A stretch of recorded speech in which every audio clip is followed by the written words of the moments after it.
Selamat datang ke Nasi's Kitchen bersama Enak. Dalam episod kali ini, saya akan kongsikan cara membuat steak seperti restoran di rumah. Kalau anda peminat steak seperti ini, jom kita ke dapur.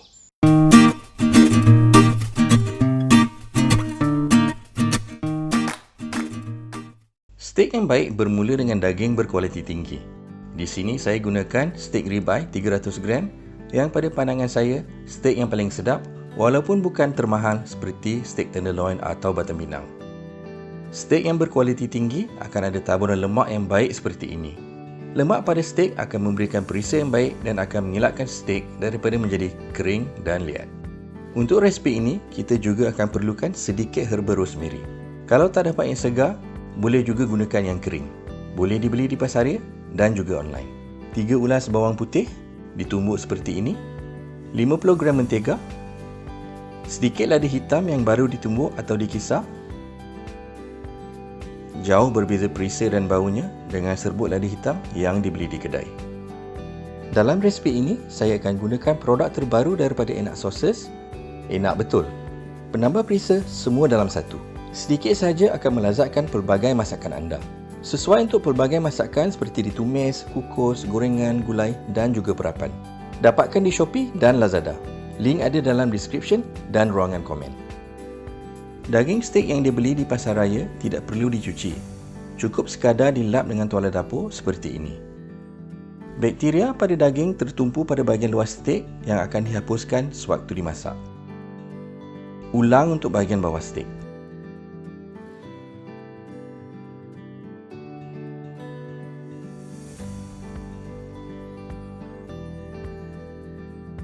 Sekarang kita akan mulakan perapan dengan satu sudu kecil Enak Betul. Di dalam Enak Betul sudah ada garam, bawang putih dan penambah perisa 100% dari sumber tumbuhan yang akan melazatkan steak kita. Ratakan pada seluruh permukaan steak.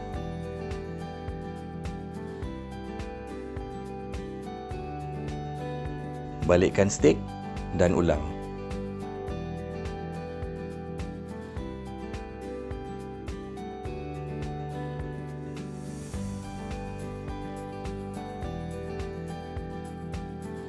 Tambahkan satu sudu besar minyak masak dan sapukan pada daging.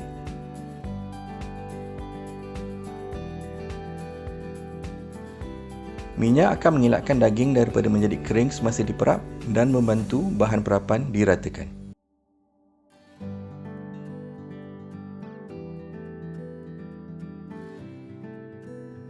Daging akan diperap dalam peti sejuk untuk 1 hingga 3 jam sebelum dimasak. Waktu perapan ini penting untuk 2 sebab.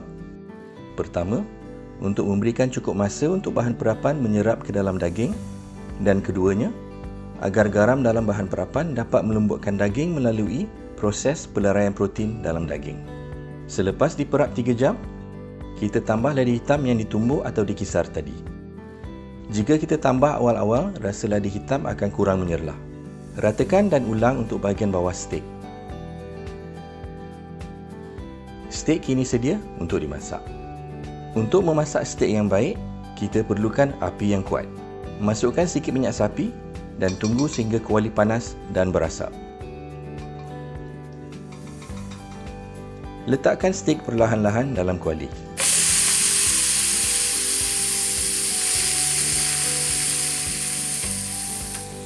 Pastikan seluruh permukaan bawah steak bersentuhan dengan kuali yang panas.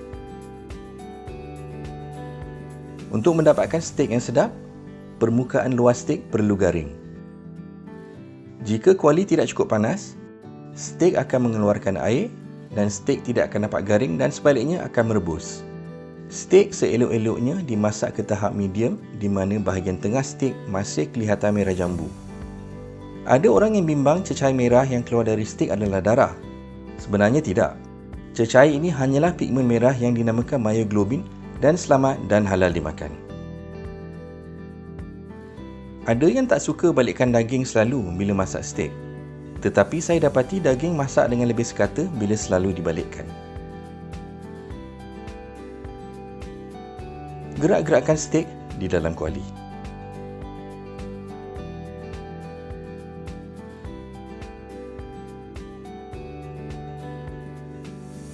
Inilah warna pada steak yang kita mahu. Kecilkan api dan masukkan mentega.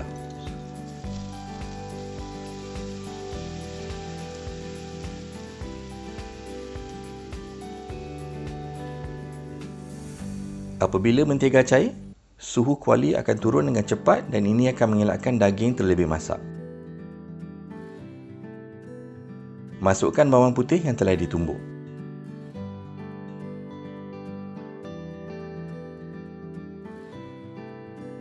Dan juga herba rosemary. Kalau tak ada rosemary, mentega dan bawang putih pun dah sedap. Mentega cair akan bertukar warna menjadi perang dan ini akan menghasilkan perisa yang istimewa untuk steak. Bilaskan steak dengan mentega cair seperti ini.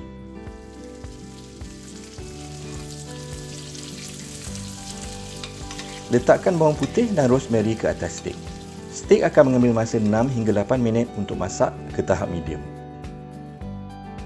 Sengitkan kuali supaya lebihan mentega mengalir ke bawah dan bilaskan untuk 1 hingga 2 sudu lagi.